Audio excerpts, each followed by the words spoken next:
Assassination Classroom, Season 1, Episode 22. I think this is the season finale.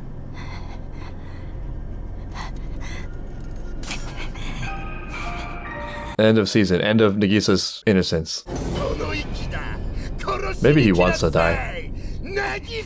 His life doesn't seem all that great, if we're being honest. I feel like I've been seeing shades of this a lot recently. A similar thread runs through some of the villains in Invincible, where some of the motivation is just trying to right the scales one feels of having been violated of pre-existing beliefs, where there's work to be done, but it can't be done because we're stuck on the anger and the blame. It just occurred to me watching the intro that there's a non-zero chance the principal like parachutes in and is like, you're fired again, and then murders him. The principal can murder. That's okay. Episode 22, Nagisa Time. Long time coming. Interesting title to end the season. Nagisa. Arguably the principal character.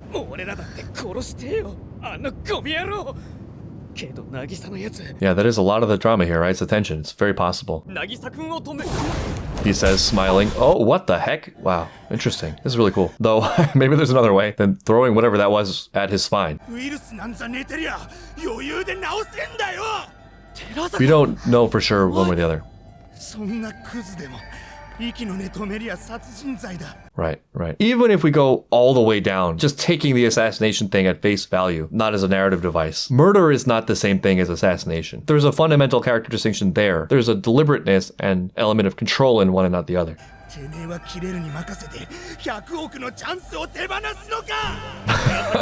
Yeah, think about the money. That matters right now. Right.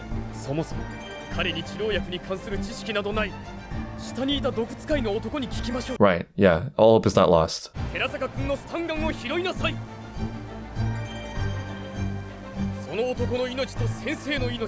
Oh, it was the stun gun.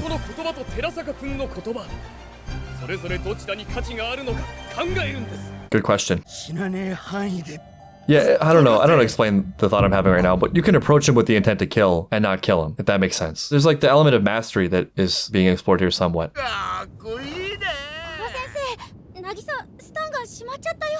He can do it with the knife. Speaking of like total crazy, there's something very Dark Knight about this, where you can go all the way with the villain, but crucially, there has to be a choice there or something there that makes that distinction. And that's what makes all the difference and somewhat undoes the villainous outlook. Like Batman can go out of his mind, is prone to emotion, can have murderous intent. And in fact, I think, though I'm not well versed in this, Batman villains do die. It's just that Batman always draws the line and has the final say. Okay, that's a huge relief. Okay. Good news, bad news. We cannot let him break these vials.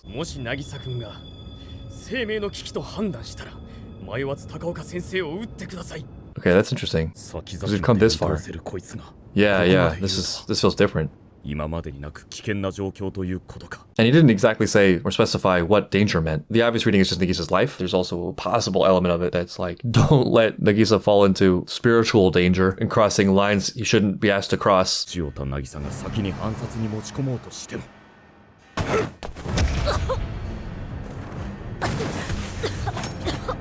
And no real element of surprise here this time.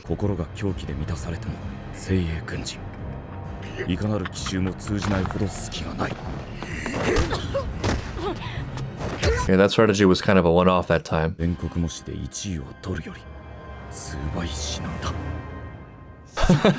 So they explicitly mentioned the craziness of that, how we were just doing exams a few minutes ago.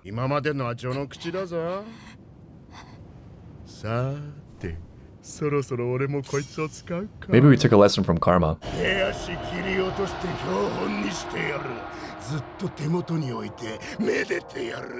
That's a weird cell phone. We gave you a moment.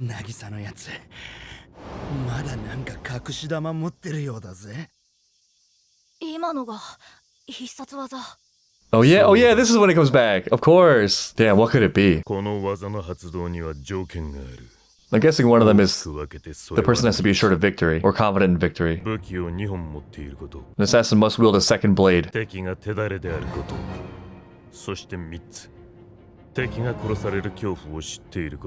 All right. What's the second weapon? Actually, Karma's fight might have fulfilled those same conditions. Maybe this is an option C type moment. He's focused on the first two weapons, extremely wary and over-focused on the danger, and highly skilled, which means there will be a wildcard option they might miss because they're used to such a high level of things. A strategy that would work on an amateur but not an expert. And because of that, they're somewhat blind to the danger of the thing. It's also worth noting, though I can't imagine this is the secret technique, that we don't actually need to kill him, we just need the antidotes.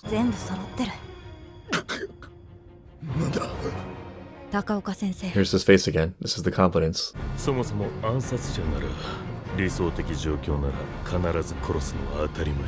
feel like I'm about to learn a dark art.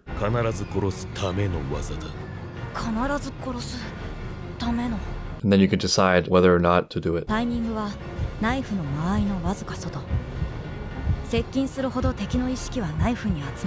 Right. There's such a rock, scissors, paper element to these things. I remember like when I used to read Bruce Lee books, if I remember correctly, he was really good at pointing out the weakness behind everything, how there's sort of a circular relationship between things. So like if you're going to contact me in any way, it means you're going to expose yourself in that same way. If you have a knife and you're dead set on using the knife, the range of your motions is narrowed down to the knife. But there's a flip side of that too, right? If you're aware of that and your opponent is tunnel vision on that, then suddenly you have a lot more options than the knife. Just already, this seems like one of those situations where you're on your back foot because you're forced to react. Speaking of overthinking being a resource drain.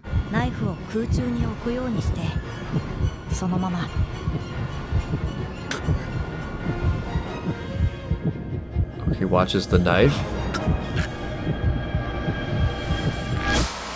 And then you clap.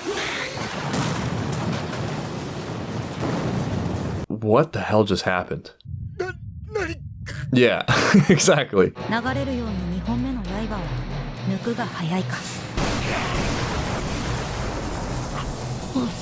How did the knife cause the explosion?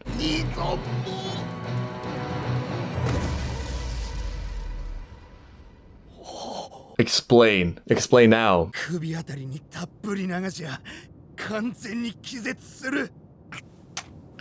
Or let Karma stick stuff in him.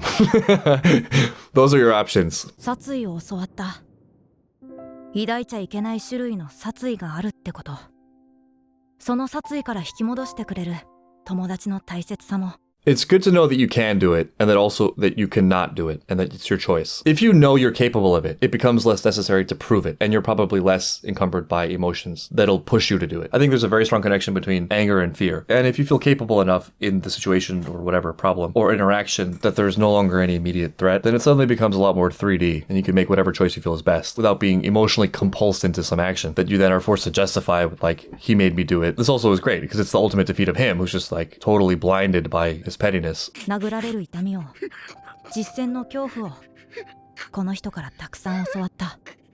learn a lot from negation. He's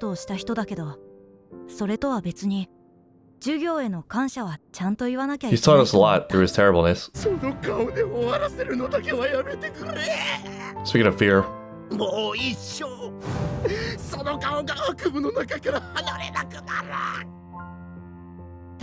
We're rescinding our invitation for you as a teacher. That's humiliating. What exploded? Was it the sound of the knife hitting the floor? That's great. Okay, we need to get the vaccine now. Right now. Go. Have your tender moment later. Imagine they just died because we were up here celebrating. That would be terrible. I would have tortured him more, but you know, that's me. This was horribly irresponsible.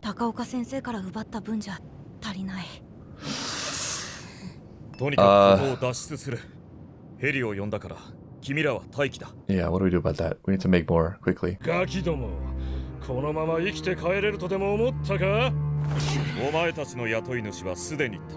Yeah, we were sort of taking you out one by one, one-on-one. We don't need to do that.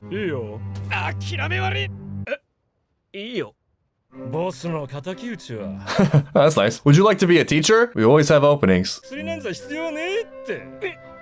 Also, it was benign. Okay, yeah, they're just mildly ill. 30 hours, there goes our vacation. This is terrible. This is the worst thing that could happen. It's a good thing these guys have something like a conscience. As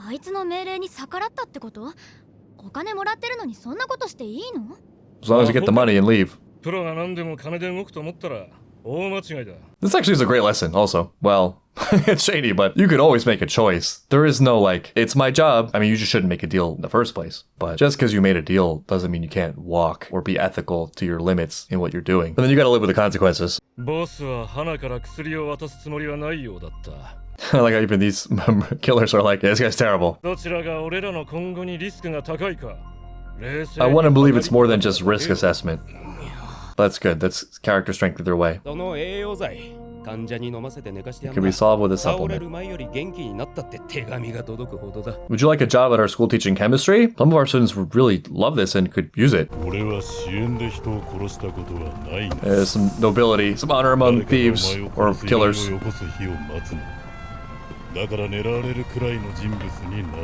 That's nice. It's touching. Thank you, weirdos.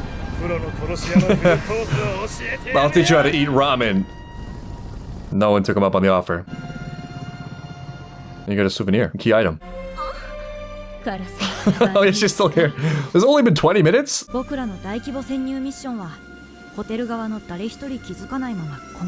Amazing. Incredible. Highly responsible. Almost murdered that dude.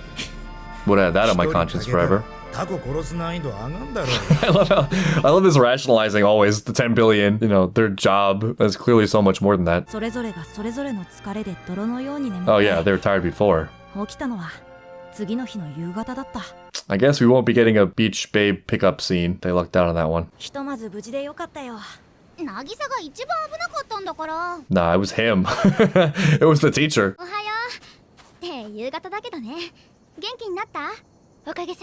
Also, it was an act of charity from Koro-sensei letting them sleep in.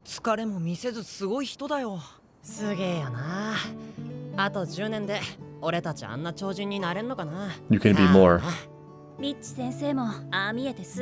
She came through this episode, or this arc.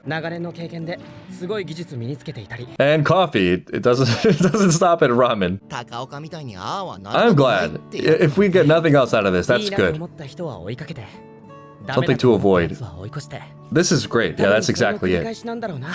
Yeah, I mean, like, if nothing else, honestly, it's so crazy how simple it is. Though the simplicity is overstated because it's emotionally difficult. But compared to just, it doesn't really happen, or like, we're not really made as tangibly aware of it. It's not even clear there's a choice sometimes. But yeah, if nothing else, you can form a line that doesn't have to be perfect to the whole sniper lesson. You can have an immediate line that's a miss, but nevertheless have a line where you have something, whatever's the best thing you can come up with at the moment that makes you feel good to go towards. Or even if it doesn't feel good, it's like the best thing you can think about, even if it feels insufficient. And then you plot that on the chart, and you also plot, man, I really would not like it if this happened. God, that would be terrible. And then you have the starting points, the foundation of some kind of line. It's like away from this and towards that. And you can also invert it, right? It's like looking at the things you hate or really don't want to become. What could I do that would guarantee I would go down that terrible path? Let me make sure I'm not doing those things. And in some cases, maybe I should be doing the opposite of those things. For example, like, yeah, well, if I wanted to slip into failure, I could make sure to never try anything new. Well, let me start by trying things that are new. I could never take on a project towards a dream. Let me take on the project towards a dream. And it's cool because they included the iterative element of that, where it's like doing that over and over again, recalibrating. I mean, thinking back, I think the earliest conceptions I have of having a deliberate focus about what I wanted to become was in the negative. It was like seeing things around me and being like, whatever happens, I'm not going to become like that. The grand irony, of course, being that like I did become like that. I sort of had to, because the reason I was judging it so harshly was that I didn't understand it. And so you fall into it because you're underestimating it. You don't understand the pressures. It looks easy because you're on the outside not dealing with it. But even that is maybe a natural, healthy part of it. And it started with just the awareness that it was a thing. You know, it's a thing that you don't want.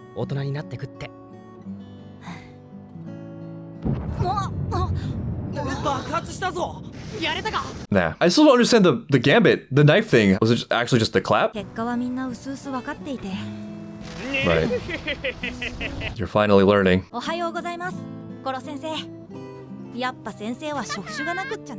Yeah, you made us very vulnerable, and it's our fault for being so successful. Just do it all once.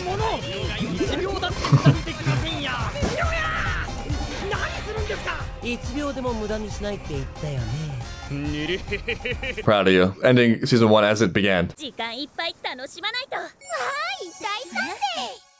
They did this girl dirty. They just had her stuffing her face with double-fisted watermelons. Huh? Let me at what? What is M? Oh no. Oh no. Terrible. is highly inappropriate. Ending the season the way it was conducted. We're just getting in all the debauchery in the last minute. It was a debaucherous summer vacation after all.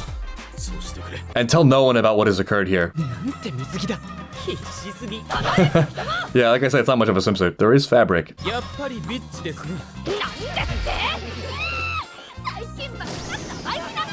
Lately, I mean, this is a known thing.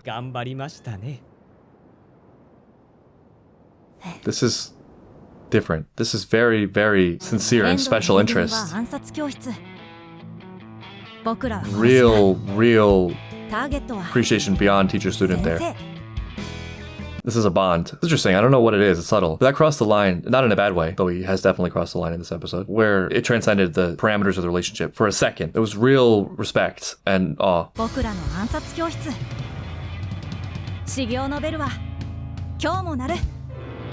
No.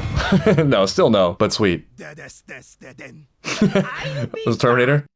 God, how am I supposed to wait until 2016? And so ends Assassination Classroom Season 1. Much like how it began, but what's cool is how different it feels from Episode 1 to now. There's been a lot of silliness and inappropriateness along the way, but the core heart there is really nice and really warm and really insightful. It's beyond teaching, though there's a lot of great stuff happening there too. It's tapped into some really nice elements of development and of outlook and of focus. Just to rattle a couple of them off as a summary, it would be like being process-oriented versus results-oriented. This is a game you want to keep playing, and it's not the result of the game that matters as much as it is the thing you're building that plays the game. There is a set of games of which there are higher and highest games, and you don't want to get trapped on or stuck on a lower game. You want to always use the lower games as a conduit for the higher game. Koro-sensei's higher game is them. It's them as people and activating their potential. I don't think it's his death. I think that's just like the parameter, the condition by which things can measure, because you need some kind of measurement, some pass or fail to set yourself against, to understand who you are and what you are, what you're capable of, what you're not capable of yet, what processes work for getting better towards that objective. And it needs to be something actually grounded in meritocratic reality so that you can't just like play mental games to tell yourself you're good when you're not. It has a really nice balance of being very open and flexible and adaptive while also having a very strong central baseline of goodness in the evaluation. As a teacher, I think inappropriateness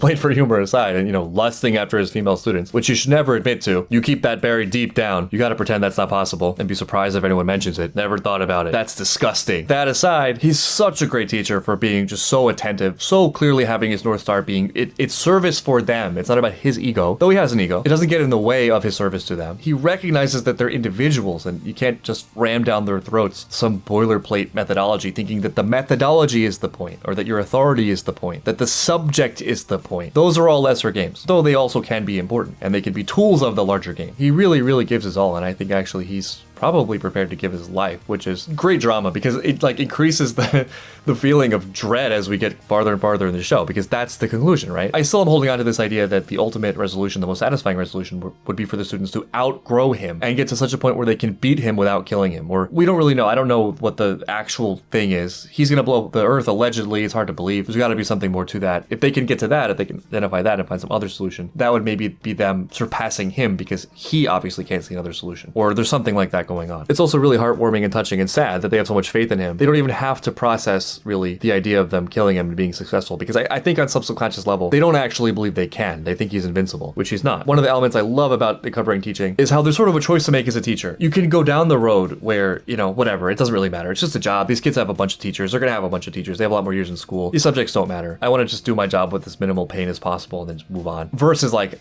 maybe this actually does matter. Even if there are a lot of influences, even if a lot of these students don't specifically use this material, some of them will. I don't know what that is. I don't know what impact it'll have. I gotta just actually show up and do my best. That's hard. I gotta do a lot of work now. I gotta really care and sacrifice. But like, that's the job. That's the role. And it's ungratifying and maybe you feel underpaid. But nevertheless, that's what you signed up for. That's the salary you accepted. And you're here now, and the kids can greatly benefit from you. And so you can't do it with eyes shut if you're really paying attention. And I see that arc happening. Like I see that with B-sensei. You see this happening with Karasuma. Koro-sensei's already there. I think season 1 was a great introduction to the overall heart of the show, the premise, and like some of the students. I'm losing confidence a little bit that we're even going to get to know all the students in great detail with only one season left. But nevertheless, I think we have a very, very, very good foundation to go into season 2 where I expect it's going to start ramping up and it's going to get more critical like this this finale, sort of. Definitely exceeded my expectations and sort of the depth. It makes the absurdity of the whole setup easy to accept, even though if we were taking it at face value, there's some things in there that are sort of contradictory, right? Like, we're trying to develop the goodness of these characters and also buy that they're being trained to be future assassins. But it doesn't matter. It pales in comparison to like the inner goodness that it has. It's a lot funnier than I expected. And I really, really like Koro Sensei as a character. So I'm very excited to see what season 2 has in store.